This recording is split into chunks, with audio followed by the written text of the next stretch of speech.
سبورتينغ الدار البيضاء على موعد مع التاريخ للفوز بالعصبة.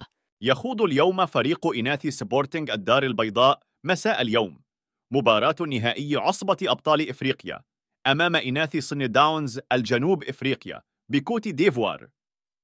وسيكون سبورتينغ النسوي اليوم على موعد مع التاريخ، حيث يتطلع للفوز بأول لقب قاري في تاريخه، رغم أن مواجهته لإناث صن داونز ستكون صعبة بالنظر لقوة وتجربة وخبرة الفريق الجنوب إفريقي الذي يبقى من أفضل الأندية النسوية الإفريقية والحائز على مجموعة من الألقاب القارية.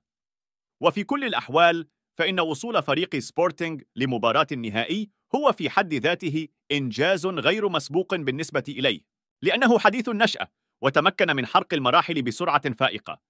وكان سبورتينغ قد خسر في دور المجموعات أمام ماميلودي صن داونز ب1-0، ووصل إلى نهائي المنافسة بعد تجاوزها في دور النصف إناث فريق داركو الغاني بالضربات الترجيحية، بينما نال صن داونز بطاقة التأهل للنهائي على حساب إناث الجيش الملكي ب1 مقابل لا شيء.